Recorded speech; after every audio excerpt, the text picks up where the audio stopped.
We begin with breaking news on the Queensland bushfire emergency this Tuesday morning. Authorities have confirmed to us a short time ago that at least 2 homes have been destroyed at a fire at Peregian Beach on the Sunshine Coast. This has been downgraded from initial reports of 10 overnight. Our reporters are in the key locations. First to Brendan Smith at the evacuation centre in Noosa. Brendan, what have residents been telling you there? Well, Laura, we've been seeing a number of families coming out wrapped in blankets here at the Noosa Leisure Centre, no doubt after a sleepless night after being evacuated from Peregian Beach since those fires broke out. As you say, at least two homes have been confirmed to have been destroyed. Police have just told us that a number of juveniles are being interviewed by police, potentially in relation to starting these fires overnight. The general advice now is for people in Peregian Springs, Waybar Downs, Castaways Beach and Marcus Beach to pack up and leave and head in a northerly direction, either towards Noosa or Noosaville. There are a number of evacuation centres set up, of course, here at the Noosa Leisure Centre, at the Karoi Library, of course, the Multi-Sports Centre at Maroochydore and the Nambour Showgrounds. There are a number of emergency services on hand to assist people there, but it doesn't look like this fire is ending anytime soon. There is spotting for kilometres around the Peregian Beach and Peregian Springs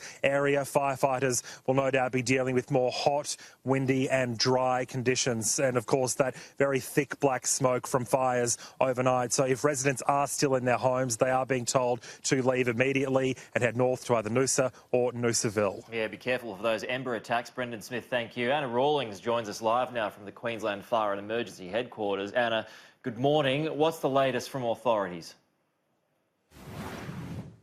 Good morning, Pete. Well, we heard from firefighters this morning that their focus now is going to be on sending extra reinforcements in the air to really help dampen down those incredibly hot zones that are still in place up in the northern beaches of the Sunshine Coast. That's going to help firefighters on the ground put out spot fires, and it does mean that they'll then be able to go in and assess the damage. There were early reports up to a dozen homes had been lost. As we heard, authorities have confirmed that's now 2 homes and 1 shed. But we heard a little bit more as well just about those incredibly volatile conditions that firefighters were facing on the ground last night. It certainly appeared to be a firestorm. We heard authorities describing ember attacks and embers raining down on the roofs of homes as that fire swept through, just fanned by those incredibly gusty winds. 400 people were evacuated. There were reports of police just racing through the streets on loudspeakers, really just telling people to get out and leave now. The flames came also dangerously close to the centre of the township there at Peregian Beach. It's certainly this sort of volatile conditions we have seen really here in southeast Queensland over the past almost week. These fires flare up and they just spread so quickly as a result of incredibly dry conditions and very strong winds. Now, as well as that fire that we are seeing continue to spread across the northern beaches, there are still almost 100 fires across northern New South Wales and southeast Queensland, keeping firefighters very busy. Now, those winds, though, do seem to have abated for the moment. They were quite light in the affected northern beaches area of the Sunshine Coast this morning, and they are expected to hold at an average of about 30 kilometres per hour today, which will help firefighters on the ground to bring these blazes under control. Yeah, what a start to the bushfire season, as you say there, Anna. 100 fires in New South Wales, 60 odd in Queensland. Be careful out there, folks, if you're in those danger zones. Anna, thank you. Brendan, thank you.